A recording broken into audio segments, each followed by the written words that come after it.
6절부터 8절까지의 말씀을 우리 한 절씩 우리 다 같이 한번 읽겠습니다. 많은 구절이 아니기 때문에요. 우리 한 목소리로 같이 읽겠습니다. 시작. 아무것도 염려하지 말고 다만 모든 일에 기도와 간구로 너희 구할 것을 감사함으로 하나님께 아뢰라. 그리하면 모든 지각에 뛰어난 하나님의 평강이 그리스도 예수 안에서 너희 마음과 생각을 지키시리라. 그토록 형제들아, 무엇에든지 참되며 무엇에든지 경건하며 무엇에든지 옳으며 무엇에든지 정결하며 무엇에든지 사랑받을 만하며 무엇에든지 칭찬받을 만하며 무슨 덕이 있든지 무슨 기림이 있든지 이것들을 생각하라. 아멘.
주님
오늘 우리 교회에 참 반가운 목사님께서 오셔서 말씀을 전해 주시게 됐습니다.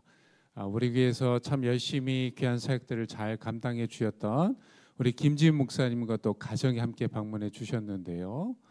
우리 김지훈 목사님께서는 우리 교회에 계시면서 또 유스그룹, 또 청년부, 또 행정사역을 참 잘 감당하셨다가 지금 포틀랜드 영락교회에서 사역을 하고 계십니다.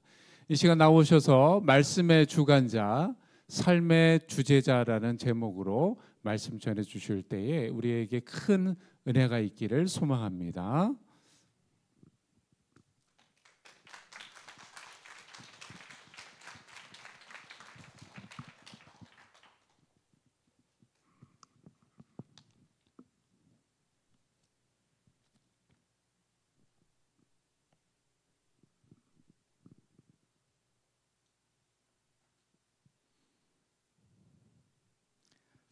제가 이렇게 주차장에서 이렇게 들어올 때 이제 여러분을 만나고 또 이렇게 인사하고 하는데 마치 저의 마음에 이런 생각이 드는 거예요. 이게 꼭 천국에서 다시 만난 것 같구나.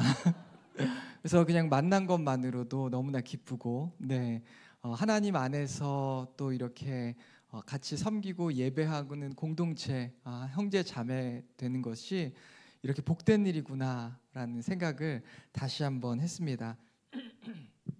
제가 이제 텍사스의 어스틴 공항에서 내려서 오랜만에 이 텍사스의 따뜻하고 습한 공기를 이렇게 맞았더니 이제 여기가 고향이구나라는 생각이 들더라고요. 네, 그래서 제가 오게 된 것은 제가 한국에서 같이 공부를 했던 선배이자 형이 선교사로 나갔는데 이제 그 딸이 미국에 입학하게 미국 대학교에 입학하게 됐는데 지인들이 없어서 이제 와서 그 학교까지 가는 것도 어렵고 또 여러 가지 절차들을 하기 힘들어서 제가 도와주겠다고 이렇게 자처해서 휴가를 내고 와서 형을 도와주고 선교사님을 도와드리고 또 텍사스에 온 김에 어떻게 또 제가 이 제일한인 장로교회 들리지 않을 수 없겠습니까? 그래서 목사님께 잠깐 예배만 드리고 가겠습니다라고 말씀드렸는데 목사님께서 또 당의 장로님들과 상의하셔서 설교할 수 있도록 허락해 주시고 또 인사할 수 있도록 해주셔서 제가 이 자리에 서게 됐습니다. 너무나 다시 한번 목사님과 그리고 당의 장로님 그리고 모든 분들께 감사를 드립니다. 네.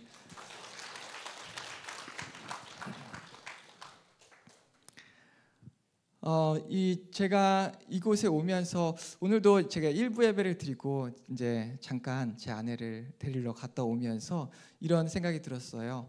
참 이 길을 많이 오갔는데, 네, 감사하게 목사님이 호텔을 제가 예전 살던 곳 근처에 잡아주셔서 네, 그곳을 왔다 갔다 하면서 참 이 길을 오갔는데 많이 왔다 갔다 했는데라는 생각이 들었습니다.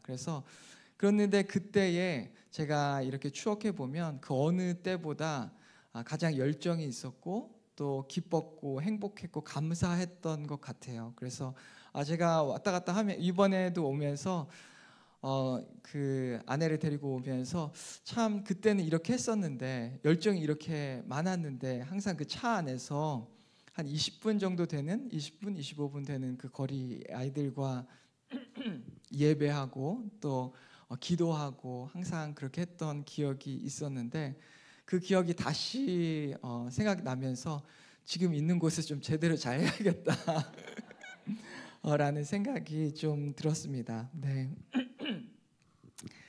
여러분께 한 가지 질문을 하면서 오늘 말씀에 열도록 하겠습니다. 미국에 사는 부모님들은 자녀를 양육하고 키울 때 가장 많이 걱정하는 것이 무엇일까요?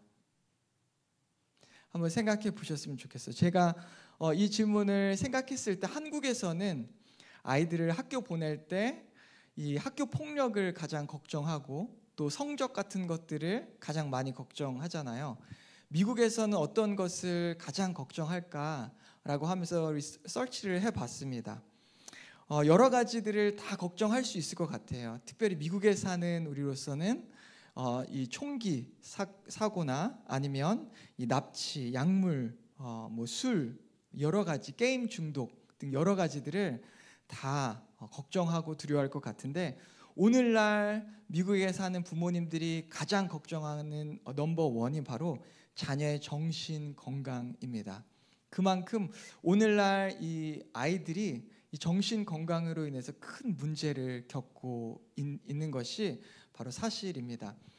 제 주변에서 이 아이들 그 정신을 위해서 이렇게 섬기고 있는 이제 의사 선생님이 계신데, 너무 상태가 오늘날 아이들의 이 심리적인 그리고 정신적인 상태가 너무 심하다고 걱정을 하는 것을 제가 많이 들었습니다.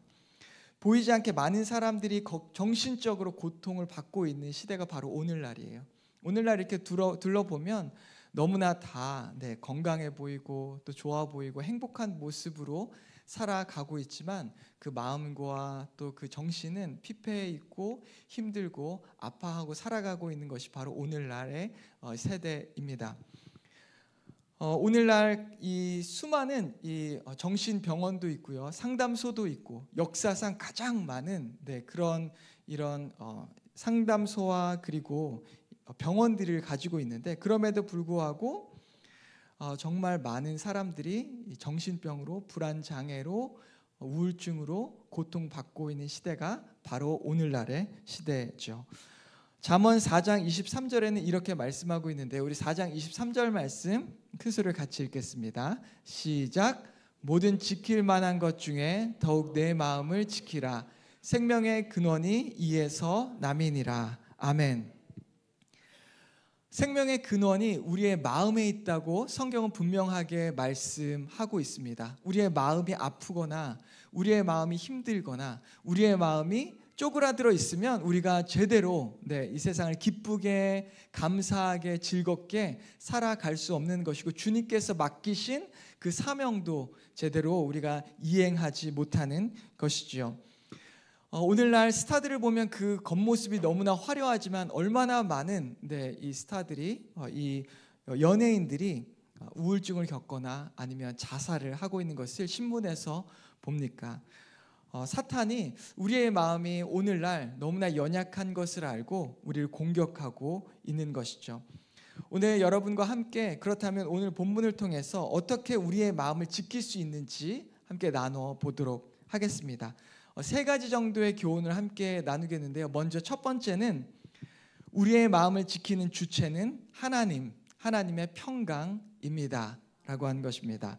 빌립보서 4장 7절 말씀 우리가 읽었는데 다시 한번 읽어보겠습니다.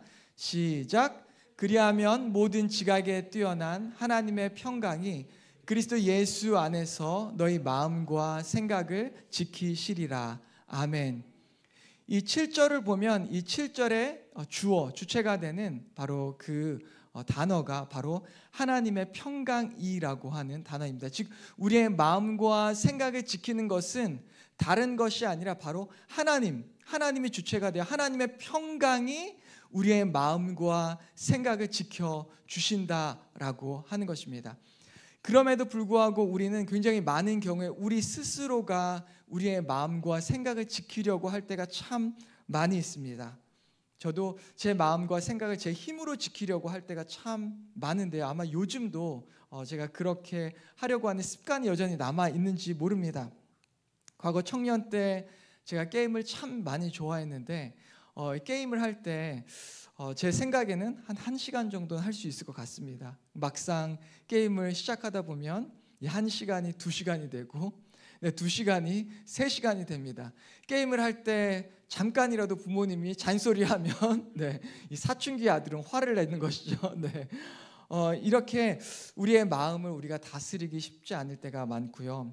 또 술은 어떻습니까? 우리가 술을 안 먹겠다고 다짐했다가도 또 주변에서 힘든 일을 겪은 친구들이 와서 같이 자신을 위로해달라고 한 잔, 두 잔 마시게 되면 어느새 술이 취할 정도로 한껏 마시고 다음 날 또 여전히 머리가 아파서 후회하는 일들이 생기지 않습니까?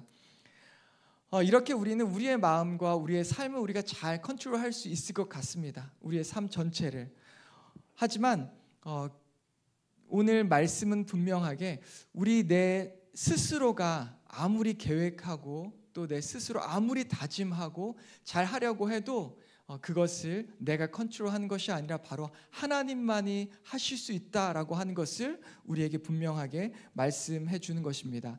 우리도 모르게 내가 내 마음의 주인이 되어서 생각의 주인이 되어서 살아가다 보면 내 마음의 주인이 세상의 우상이 되고 돈, 명예, 음란, 쾌락, 세상의 성공이 들어와서 그것들을 위해서 몸부림치고 슬퍼하고 기뻐하고 그 중심으로 살아가는 일이 생기게 되는 것이죠. 그럴 때 우리는 다시 한번 우리의 마음의 중심, 우리의 마음의 왕이 바로 하나님이심을, 예수 그리스도심을 고백하고 주님 중심으로 살아가는 삶을 살아가야 하는 것입니다.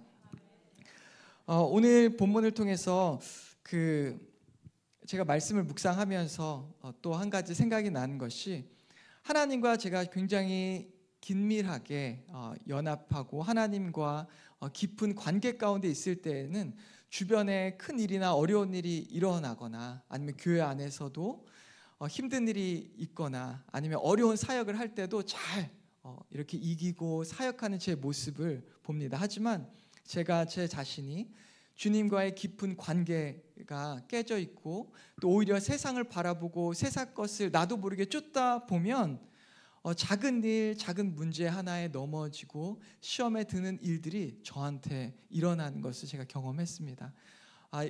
이 말씀을 통해서 내 마음의 주체, 내 마음의 주인이 바로 하나님이시구나. 하나님께서만 내 마음을 다스리실 수 있구나라는 것을 고백하고 주님께 내 마음의 통제권을 드려야 된다라고 하는 것을 저는 다시 한번 발견하게 됐습니다. 그래서 오늘 말씀을 통해서 우리가 주님께 주님, 제가 종입니다. 당신의 종입니다. 주님께서 왕이십니다. 라고 이렇게 고백을 하고 우리가 이렇게 다짐하고 고백할 때 여러분 교회 안에서 섬기는 일이 크게 힘들지 않습니다.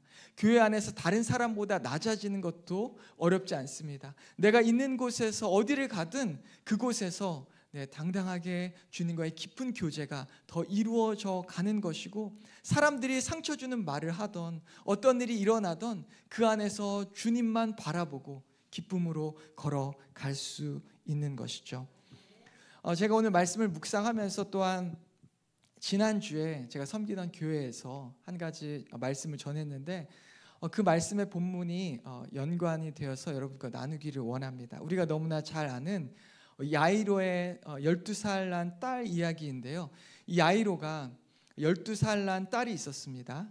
이 야이로는 회당장이었기 때문에 당시에 굉장히 권위도 있고 나이도 있고 그런 사람인데 이 사람이 당시 그저 목수의 아들, 목수로서 이렇게 점점 인기를 얻어가고 있던 예수님 앞에 나와서 무릎을 꿇습니다.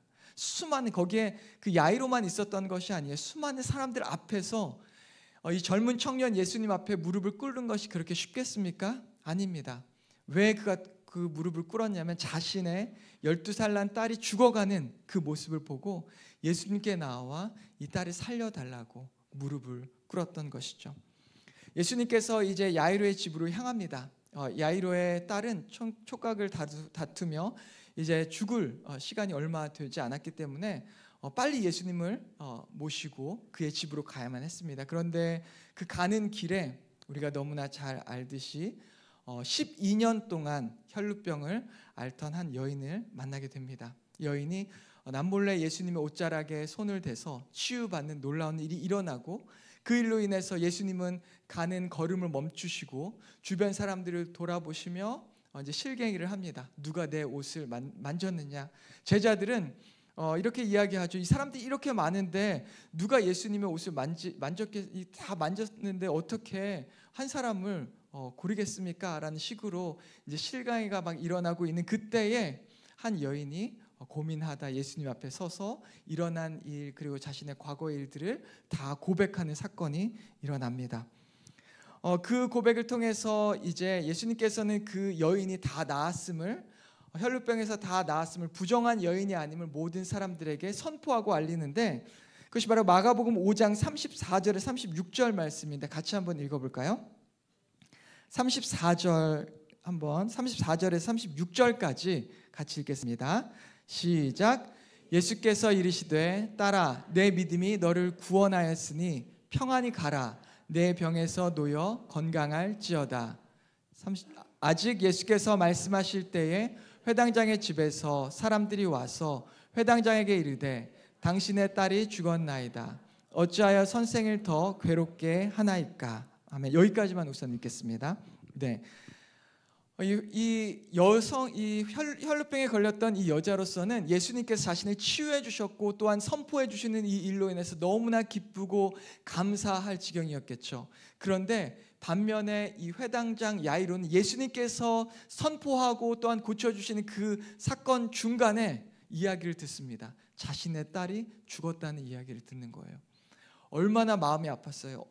어떻게 보면 이 모든 일이 마치 그 여인 때문인 것처럼 생각이 됩니다. 이 여인이 이 발걸음, 예수님의 발걸음을 막지만 않았어도 어쩌면 예수님께서 정시간에 도착해서 자신의 딸을 낫게 해줄 수도 있었을 텐데 그런 생각도 들고 자신의 딸이 죽었다는 그 허망감에 슬픔에 빠져 있고 낙심하고 정말 풀리지 않는 다양한 감정들이 있었을 것 같습니다.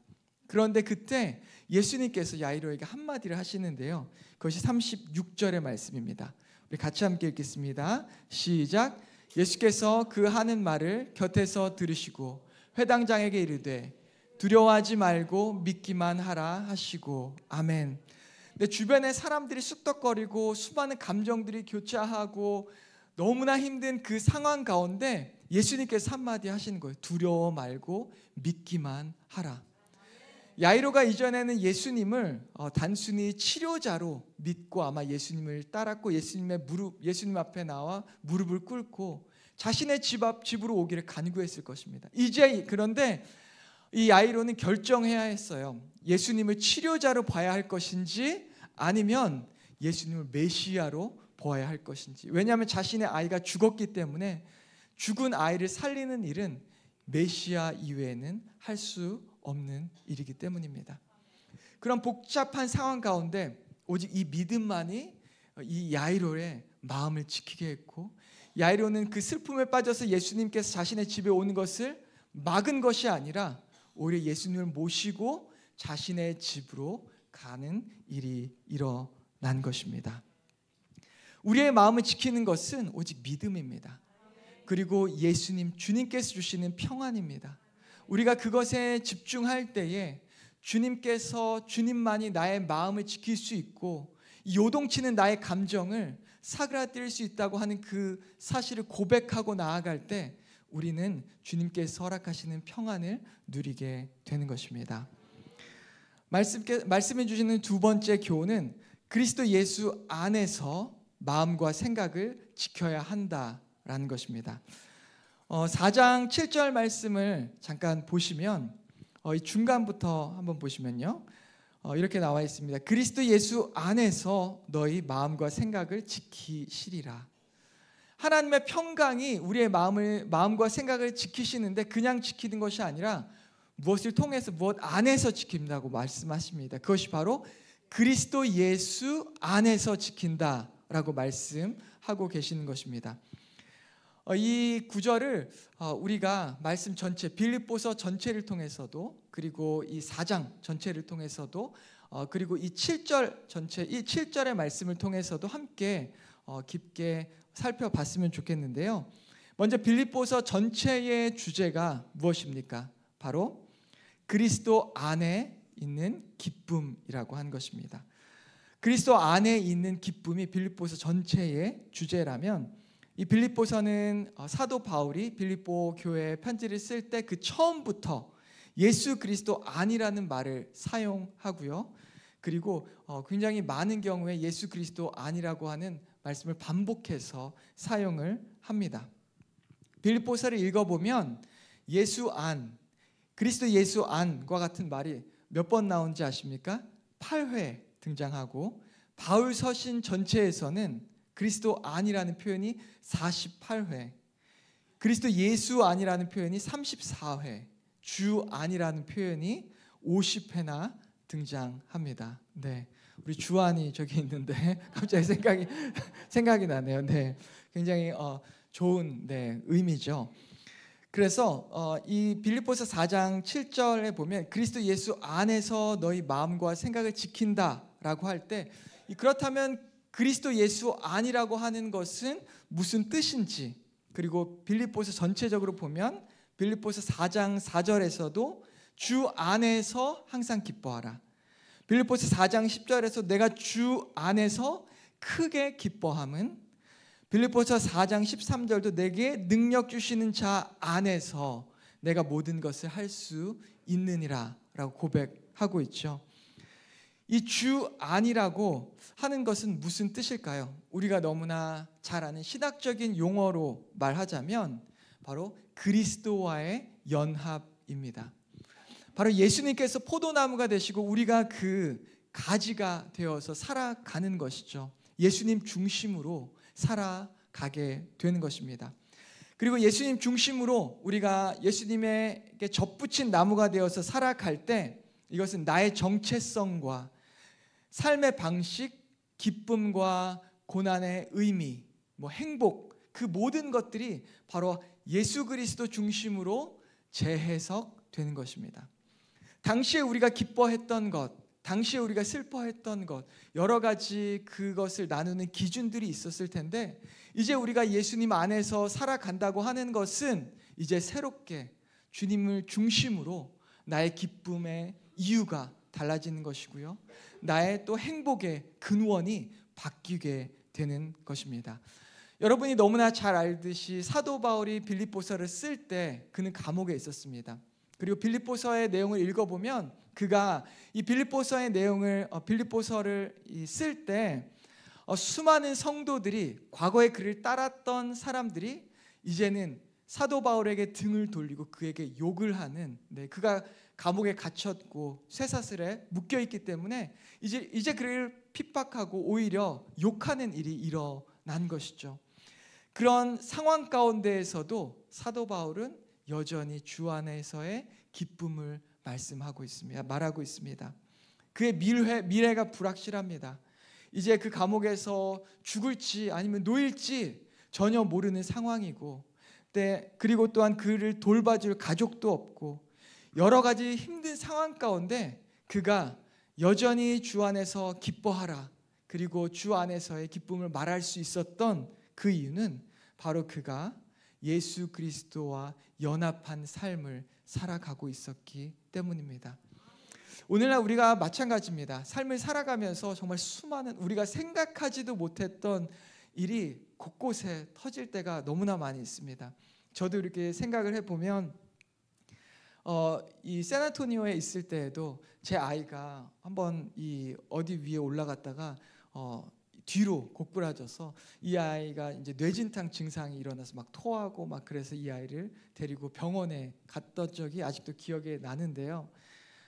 그런 일들이 일어날 때 어떻게 해야 될지 너무나 두렵고 떨리고, 그런 일들 때문인지도 몰라도 아이들이 조금이라도 잘못하면 제가 불안해하고 걱정하는 일들이 이렇게 제 모습을 그렇게 발견할 때가 있습니다. 하지만 그럴 때일수록 오히려 주 안에서 더욱더 붙잡고 서 있을 때 우리에게 어떤 일이, 힘든 일이 일어났어도, 때로는 내가 감당하지 못하는 일이 있을지라도 주님께서 나를 붙잡고 계시고, 또한 주님께서 주시는 그 평안함, 또한 주님께서 주시는 그 음성을 통해서 우리는 주님의 보호하심과 또한 주님의 평안을 누리며 살아갈 수 있는 것입니다. 우리 8절 말씀을 함께 읽어보도록 하겠습니다. 같이 읽겠습니다. 시작. 끝으로 형제들아, 무엇에든지 참되며 무엇에든지 경건하며 무엇에든지 옳으며 무엇에든지 정결하며 무엇에든지 사랑받을 만하며 무엇에든지 칭찬받을 만하며 무슨 덕이 있든지 무슨 기름이 있든지 이것들을 생각하라. 아멘. 우리가 인생을 살아가면서 참 많은 것들을 생각하고 감정적으로 또한 느끼며 살아갑니다. 때로는 저도 그런 것 같아요. 작은 감정 때문에 더 힘들어하고 생각 때문에 힘들어하고 그런 일들이 수차례 반복되는 것들을 경험을 합니다. 그런데 그런 수많은 생각들 가운데 저를 굳건하게 붙잡아 주는 것은 바로 예수 그리스도의 복음이라고 하는 것입니다. 이 복음이 우리를 붙잡아 줘요. 왜냐하면 우리가 정말 우리의 과거를 생각하면 너무나 많이 실수하잖아요. 말실수도 많고 또 행동으로도 실수할 때도 많고 다른 사람들에게 본의 아니게 상처 줄 때도 많고 그런 일들이 너무나 많이 일어나는데 우리가 주님 앞에 온전하게 서고 주님께 나아갈 때, 이 복음 앞에 설 때에, 복음 앞에 다시 나아갈 때 나의 이렇게 추악한 모습, 연약한 모습, 정말 주님께서 과연 용서하실까 같은 그 모습까지도 용서하시는 주님을 경험하게 되는 것이죠.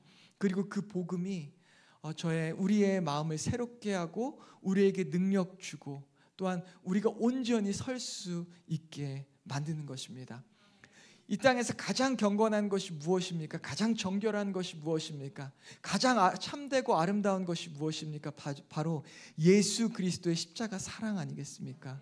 그 사랑을 우리가 생각하고 묵상하고 느끼며 그리고 고백하고 나갈 때 그 능력이 우리의 마음 가운데 주어지게 되는 것입니다. 그리고 그 사랑으로 우리는 한순간 한순간을 살아내게 되는 것이죠.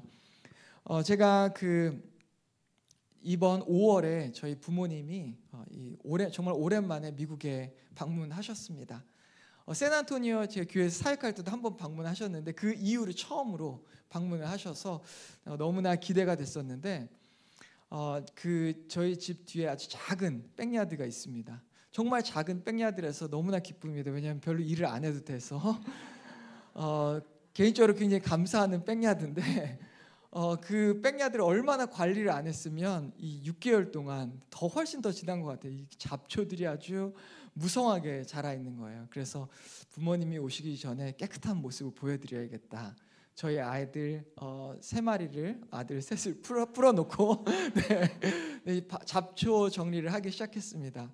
잡초를 정리하면서 후회했어요. 왜냐하면 이게 생각보다 오래 걸리는 거예요. 근데 이 아들들은 또 그때 이 뽑는 게 재밌다고 아주 열심히 잡초들을 뽑더라고요.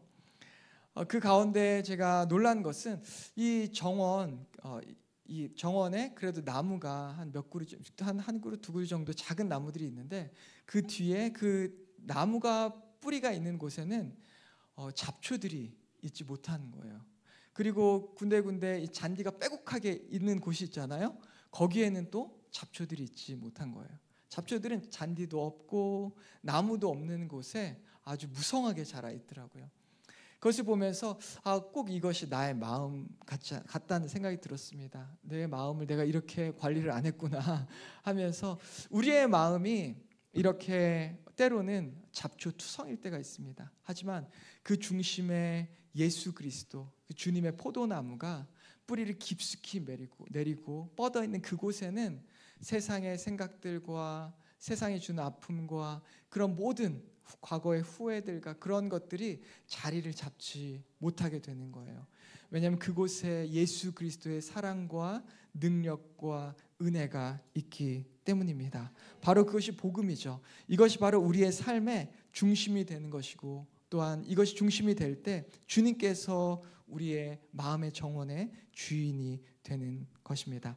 마지막으로 세 번째는 말씀으로 순종할 때 평강의 하나님이 함께 하신다라고 하는 것입니다. 우리 4장 9절 말씀 같이 읽겠습니다. 시작. 너희는 내게 배우고 받고 듣고 본 바를 행하라. 그리하면 평강의 하나님이 너희와 함께 계시리라. 아멘. 마지막으로 이 영적 평안은 우리가 이 평강의 하나님이 우리와 함께 하신다. 하나님이 함께 하시면 자연스럽게 그분의 평안이 함께함을 우리는 말씀을 통해서 배울 수 있습니다. 세상이 주는 이 평안은 세상에서의 기쁨, 세상에서의 돈이라든지 물질이라든지 그런 것들을 통해서 우리가 더 편한 삶을 주는 것이 평안이다라고 세상은 말하지만 주님께서 주시는 평안은 그것과는 다릅니다. 힘들고 어렵고 슬프고 때로는 죽음 앞에 섰을 때에도 우리는 평안할 수 있는 것입니다. 여러분 정말 많이 보시잖아요. 예수님을 정말 잘 믿고 이제 임종을 맞이하시는 수많은 크리스천 분들이 죽음 앞에서 얼마나 평안하게 돌아가십니까? 바로 그것이 정말 그 모든 지각에 뛰어난 하나님의 평강이 그와 함께하기 때문입니다. 오늘도 우리는 이해하지 못해요. 어떻게 사도 바울이 이런 순간 가운데 감사하고 기뻐하고 평안할 수 있었을까? 어쩌면 우리도 마찬가지입니다. 힘들고 어려운 상황이십니까? 여러 가지 문제 가운데 놓여 계십니까? 그런 가운데 우리는 평안할 수 있습니다. 바로 그것은 주님 평강의 하나님이 우리와 함께 하실 때 평안할 수 있는 것입니다. 그리고 평강의 하나님이 함께 하실 때 특별히 우리가 주님께 배우고 받고 듣고 본 바를 우리가 이 땅에서 행할 때 하나님께서 함께 하시는 것이죠. 모세를 보십시오. 모세가 이제 하나님께서 모세를 부르시고 이제 모세를 다시 그 200만이나 되는 이스라엘 백성들이 이끄는 지도자로 삼으십니다. 모세가 그곳에 갔을 때 정말 얼마나 힘들었을까요? 그 수많은 날마다 불평하고 그러는 사람들 앞에서 너무나 힘들고 어려운 그곳으로 하나님께서 그에게 사명을 주시고 또한 보내실 때 한 가지 약속만 해주셨습니다. 바로 그것이 출애굽기 3장 12절 말씀 볼까요? 같이 제가 읽겠습니다. 내가 반드시 너와 함께 있으리라. 아멘. 하나님께서 함께 하신다라고 한 것은 바로 평강의 하나님이 함께 하신다는 것입니다. 주님께서 여호수아를 보내실 때도 마찬가지셨습니다. 여호수아에게도 동일하게 내가 너와 함께 하시겠다. 다윗도 하나님께서 얼마나 함께 하셨으면 그가 시편 23편에 내가 사망의 음침한 골짜기를 다닐지라도 주께서 나와 함께 하십니다 라고 고백하지 않았습니까? 이사야도 마찬가지입니다. 그도 동일하게 하나님께서 함께 하신다라고 말씀하고, 마태복음 예수님도 지상태 명령을 주시면서 이렇게 말씀하시죠. 내가 세상 끝날까지 너희와 항상 함께 있으리라. 아멘. 우리가 이 땅에서 정말 특별히 주님의 일을 할 때, 주님을 쫓아갈 때 더 힘들고 어려운 일을 많이 경험합니다. 제가 이번에 올해 제가 섬기던 교회에서 콜롬비아 선교를 갔다 왔는데, 선교를 준비하고 기도하고 다녀오고 하는 그 과정 가운데 정말 많은 시험과 어려운 일들이 있더라고요. 그런데 그것을 미리 준비하고 기도하고 또 하는 그런 가운데에서 하나님께 주시는 은혜가 더 커서 정말 감사하게 그 선교를 잘 마칠 수 있었던 것 같습니다.